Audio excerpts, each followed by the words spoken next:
इस कार्यक्रम के पुण्यार्जक हैं Bhamashah Shriman Saubhagyamal ji Kataria, Shri Rajendra ji Kataria, Shrimati Neelam Devi, Rohan, Amita, Raunak, Manas Kataria, Ahmedabad. Insurance brokers private limited, Kataria insurance brokers private limited. बीमा से संबंधित सभी प्रकार की सेवाओं के लिए संपर्क करें। Toll free number 1800-270-9080, 7069103000। Mail ID support@policyleader.co.in, enquiry@kataria.co.in, online@policyleader.co.in। पल में अच्छे काम के लिए विचार करते हैं, नहीं मुझे गलत काम नहीं करना, फिर पल भर में पलटता है, ऐसा पलटा खाता है और गलत से गलत काम करने के लिए राजी हो जाता है। चिंटू के जीवन में जो घटना घटी थी और गुरु जी का जो चंचल मन था, आपका भी कोई कम नहीं है चंचल मन। देखना आप लोग, ये तो एक मैंने उदाहरण पेश किया है। आपका मन दिन भर में कितने पलटे खाता है। कई बार मन में आता, ओह मैं एक अखंड चैतन्य आत्मा, ज्ञायक स्वरूप आत्मा, जीवन का सार यही है कि मैं अपने आप में रम जाऊं, अपने आप में लीन हो जाऊं। लेकिन ये भावनाएं क्षीण हो जाती हैं, फिर बाहर में भटक जाता है, फिर वही शरीर, रूप, रंग, वही हाव भाव, वही तेरा मेरा थारी मारी, उसी में लग जाता है। क्या हो रहा है? आचार्य भगवान कहते हैं, मन होते हुए भी तू स्थिर नहीं कर पाता। नहीं हो पाता है। क्यों नहीं हो पाता? मन किसका है? तेरा मन है ना, तो स्थिर क्यों नहीं हो पाता? मन को स्थिर कर। जब दुनिया के काम में तू ठान लेता है, वो कर ही लेता है, तो यहाँ पर क्यों नहीं करता? जैसे तुमने ठान लिया कि मुझे उसके घर नहीं जाना है, नहीं जाएंगे, मुझे उससे नहीं बोलना है तो नहीं बोलेंगे आप, हाँ, मुझे उसके वस्त्र नहीं पहनना तो नहीं पहनेंगे, वो गाड़ी नहीं चाहिए तो नहीं चाहिए, अभी मुझे आज रात में 12 बजे तक नहीं सोना है तो नहीं सोते, है ना? कितना ठान करके अपने आप को पक्का करती हूँ कि मुझे नहीं करना तो नहीं करना। तो आज से ठान लो कि मुझे दुख के जो कारण है उस तरफ अपना उपयोग नहीं ही ले जाना है, नहीं ले जाना। जो दुख के कारण है, जो आत्मा के अहित के कारण है, वहां मुझे नहीं जाना है। जो आत्मा का अहित करे, ऐसे दुर्व्यसनों की ओर मुझे नहीं जाना, जिससे मेरा आत्मा पतित हो जाता है, दुर्गतियों में परिभ्रमण करता है। अनंत काल बीत गया, ये जागृति मेरे भीतर में नहीं आई। चेतन कब जागोगे? अभी नहीं जागे तो कब जागोगे?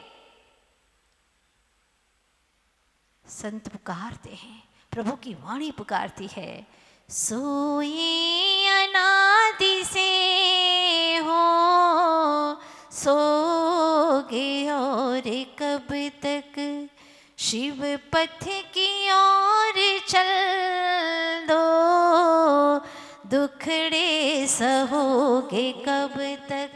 पूछो अपनी चेतना से, कब तक दुखड़े सहोगे? कब तक ये समस्याओं से घिरे रहोगे? चेतन, इस समस्या का समाधान तुम्हारे भीतर में है। सुध सुनो। क्या सुनो? काम भोग बंध की कथा नहीं, आत्मकथा सुनो, रुचि पूर्वक सुनो। नोट गिनते समय नींद आती है क्या? बोलो। नहीं माता जी, बिल्कुल नहीं आती है। हम तो इतने अलर्ट होकर के गिनते हैं ना उसको। भोजन करते समय नींद आती है? बोलो।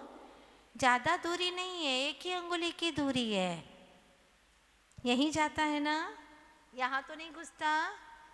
बोलो ना, यहाँ नहीं घुसता ना। कितने सावधान रहते हैं, वो तो हैबिचुअल है, कभी गड़बड़ी नहीं होती है। हाँ, क्यों? जब इतनी सावधानी है तुम्हारी, तो यहाँ इतनी सावधानी क्यों नहीं है? क्या चीज खाना, क्या नहीं खाना, कहाँ डालना, कहाँ नहीं डालना, तो उपयोग में क्या डालना, क्या नहीं डालना, इतना उपयोग आपका काम नहीं करता, इतना दिमाग काम नहीं करता। करना ही चाहिए। ध्यान रखना, अंतिम स्टेशन आने के बाद, अंतिम स्टेशन आ गया है, इसके बाद भी जो यात्री गाड़ी में बैठा रहता है उसको धक्का मार करके उतार दिया जाता है। बात पक्की है ना? अंतिम स्टेशन आने के बाद में भी अगर यात्री गाड़ी से न उतरे तो उसको धक्का मार मार करके भी उतार दिया जाता है। वैसे ही मृत्यु का स्टेशन आने के बाद जो प्राणी विषय भोगों में आसक्त पड़ा रहता है उसको कर्म धक्का देकर के दुर्गति पे ढकेल देता है। कर्म धक्का देकर के दुर्गति में ढकेल देता है और एक समय में दुर्गतियों के उस गड्ढों में गिर जाता है। इसलिए याद रखना ये उदाहरण, ये अंतिम स्टेशन आने के बाद में हमें वो गाड़ी खाली करनी ही पड़ती है। उसी प्रकार से ये त्रस्त पर्याय का, त्रस्त दशा का पता नहीं कौन सा समय चल रहा है।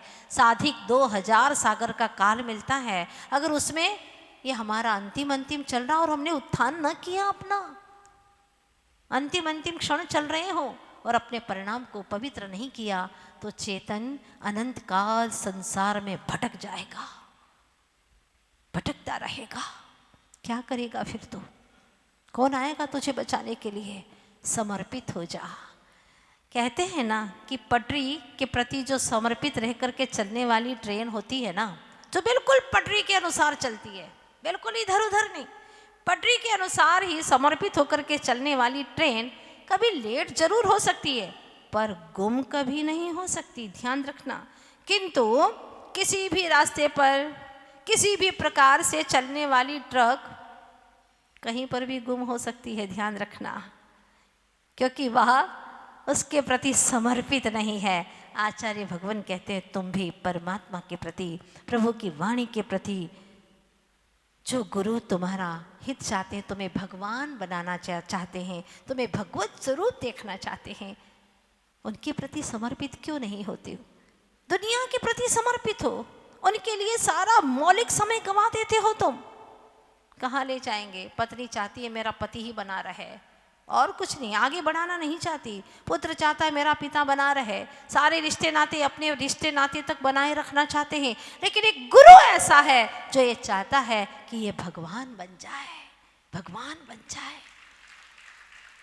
माँ जिनवाणी हमें सिखाती है कि तू भगवत स्वरूप आत्मा निखर करके सामने आ जाए। कौन ऐसा हित चाहेगा हमारा? कुछ नहीं। दोस्त तुम्हारे नरकों में ठेल रहे हैं, निगोद की यात्रा करवा रहे हैं, व्यसनों में लिप्त कर रहे हैं, वो खा रहे हैं तुम्हें भी गंदा खिला रहे हैं, वो पी रहे हैं तुमको भी पिला रहे हैं, वो कीचड़ में लथपथ हो रहे हैं तुमको भी कीचड़ में लथपथ कर रहे हैं और तुम समझ नहीं पा रहे हो। समझो किसमें है तुम्हारी भलाई। अगर ये आज नहीं समझा तो कब समझोगे? एक एक शब्द बड़ा मौलिक है। सुध, परिचित, परिचित हो तुम। आपको परिचय है कि नहीं संसार के विषय भोगों का? ओ खूब परिचय है। अलग से पढ़ाने की कोई आवश्यकता नहीं है। लड़ाई झगड़े के लिए कोई स्कूल विद्यालय खोला है क्या? मायाचारी करने के लिए? बोलो, सप्त व्यसन के लिए कोई विद्यालय की आवश्यकता है क्या? बिल्कुल नहीं, बिल्कुल आवश्यकता नहीं है। ये तो सब संस्कार पड़े हुए हैं। पशु विद्यालय में पशु विद्यार्थियों को पढ़ाया जा रहा था और उसमें पूछा कि तुम ये बार बियर की दुकानें उनको तुम बंद करवा पाओगे? हाँ, वैश्यालयों को बंद करवाओगे? पाप के अड्डे, कुसंस्कार के अड्डे, कॉलेज को बंद करवा दोगे? सारे प्रश्न पूछे गए, सब ने बोला, कुछ न कुछ जवाब दिया। पर गधे की बारी आई तो उसने क्या सॉलिड जवाब दिया था। गधे ने कहा, गुरुजी मैं तो इस सब बंद करने की अपेक्षा से सारे मनुष्य को जानवर ही बना दूंगा। क्यों? क्योंकि हमारे जानवर कौम ने कभी आज तक ऐसे गंदे काम किए ही नहीं है जो इंसान कर रहा है। बात समझने की थी कि कहाँ इंसान खो रहा अपनी इंसानियत को। ध्यान रखना, पूर्वकृत कर्म तुम्हारे उदय में आए हैं तो वो संभल जाओ, संभलने के लिए है। पूर्वकृत कर्म, कई लोग कहते क्या करें, हम इतने टेंशन में होते हैं तो पीना पड़ता है। टेंशन मिटाने के लिए पी रहे हो, ये तो और महा गलती कर रहे हो आप लोग। जब कर्म का उदय आया तुम्हें होश में आकर के उसका सामना करना चाहिए था, तुम तो बेहोश हो गए। अब कर्म रूपी चोर तुम्हारे घर के और जो धन बचा है उसको भी लूट करके ले जाएंगे। बेहोश में आओगे, मूर्छित हो जाओगे तो तुम्हारा आत्म धन लूट जाएगा। चेतन, होश में आओ। कर्मों का उदय आचार्य कहते हैं कि कर्मों का उदय रोने के लिए नहीं, कर्म मल को धोने के लिए आया है। क्या बात कहते हैं, कर्म का उदय आया है रोने के लिए नहीं है। जो कर्म मल है उसको धो डालो, जागृति में आओ, होश में आओ, सचेत हो जाओ, जागृत हो करके देव शास्त्र गुरु का समागम ग्रहण करो और पवित्र वातावरण में जाओ, सत्संग में जाओ, तुम्हारे परिणाम निर्मल हो जाएंगे। 6 आयतनों में जाओगे, 6 आयतन, सच्चे देव, सच्चे गुरु, सच्चा धर्म और उनको पालने वाले, उनको मानने वाले, उनकी संगति करोगे तो तुम निखर जाओगे। और 6 अनायतनों की ओर जाओगे तो बिखर बिखर जाओगे। इसलिए बच्चों को भी समझाओ कि बेटा सत्संग करना, कुछ संगति में कभी नहीं पड़ना। आचार्य भगवान कुंद कुंद स्वामी छोटी छोटी बातों को हमें समझा रहे हैं कि तुमने सुना है, परिचित भी हो तुम, कोई संसार की बुराइयों से परिचित नहीं हो क्या? सब परिचित है। बच्चा जन्म लेते ही दूध पीने लग जाता है, किसी ने सिखाया उसको पिलाना? नहीं, अनादिकाल के संस्कार हैं। आहार, भय, मैथुन और परिग्रह संज्ञा के संस्कार अनादिकाल से इस जीव के अंदर है, सिखाने की कोई आवश्यकता नहीं है। ये संसार के अंदर जीव नए नए कर्म बांध करके आता है, उसका उदय भोगता है, सारे संसार की क्रियाएं तो वह सीख जाता है। सीखना उसको सिखाना नहीं पड़ता, वह अपने अपने कृत कर्मों से ही सीखा हुआ आता है। लेकिन जब यहाँ से जाता है तो क्या लेकर के जाता है? विषय ये है, प्रश्न ये है, अगर यहाँ से कुछ श्रेष्ठतम कार्य करके जाए, क्योंकि मनुष्य में आया, मनुष्य कुल में आया, मनुष्य गति में आया है और उसमें भी जैन कुल पाया है, दुर्लभ से दुर्लभ क्षण उसको प्राप्त हुए हैं, तो कुछ तो विशेष हासिल करना ही चाहिए। नहीं तो कहा है, बहुत सुंदर भजन की पंक्तियां हैं, ये दुनिया मुसाफिर सराए, यहाँ कोई आए, यहाँ कोई जा रहा। ये दुनिया मुसाफिर सराए, यहाँ कोई आए, यहाँ कोई जा रहा। पर मुझको समझ में न आए, करम तेरा न्याय, ये क्या गुल खिला रहा। हे करम, तेरा क्या न्याय है, क्या गुल खिला रहा है करम, कुछ समझ में नहीं आता, उसको समझो। ये कर्म की वजह से तूने ये सारे काम सीख लिए हैं, शुद्ध, परिचित, अनुभूत, सब काम भोग बंद की कथाएं कर्म के उदय से तूने सब सीख लिए, सब समझ में आ गया तुझे। क्या कहते हैं, एक को हुक्म करने को छोड़ा, एक को हुक्म करने को छोड़ा, एक को रिक्शे के आगे जोड़ा, एक को रिक्शे के आगे जोड़ा। कोई मेहनत करे पर भूखा मरे, कोई गादी पे बैठा ही खा रहा। कोई मेहनत करे फिर भी भूखा मरे, कोई गादी पे बैठा ही खा रहा। ये दुनिया मुसाफिर सराए, यहाँ कोई आए, यहाँ कोई जा रहा। क्या संसार की तस्वीर खींची है, कोई आ रहा है, कोई जा रहा है, कोई धनाढ्य है, कोई अमीर है, कोई गरीब है, कोई निरोगी है, कोई रोग से घिरा हुआ है। ये बहुत सुंदर भजन आपको कल सुनाने वाली हूँ, पूरा करना है ये। इसमें सारे संसार का चित्रण है, जो सुत परिचिदानुभूता, इसका वर्णन है। तूने क्या क्या नहीं किए, सारी ठोकरें खा खा करके चेतन अनंतों बार तो आ गया, फिर भी अभी तक तो सुधर नहीं पा रहा। अरे व्यक्ति को एक बार ठोकर लगती है, अगर आप लोग एक बार किसी से धोखा खा जाते हैं तो दोबारा क्या उसको मांगने पर भी पैसा देंगे? चाहे कितना ही गिड़गिड़ाए पैसा देंगे? नहीं देंगे। आप समझ जाते हैं, एक बार ठोकर खाते हैं तो बाहर की दुनिया में संभल जाते हैं, तो अंदर की दुनिया में क्यों नहीं संभलता चेतन? ये संभलने का समय आ चुका है। संभाल ले अपनी चेतना को, वरना पछताएगा, फिर अनंत काल बीत जाएगा, तुझे कौन जगाएगा। ओम चैतन्य चिदानंद रूप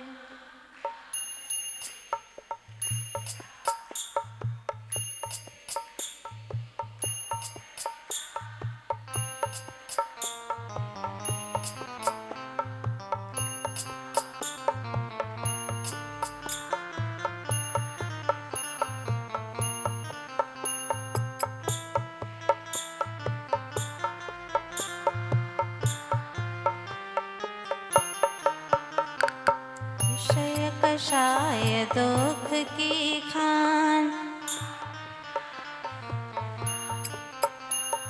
किंतु मोहवश खोया ज्ञान, मना विकारी दर ज्ञान। ओ चैतन्य चिदान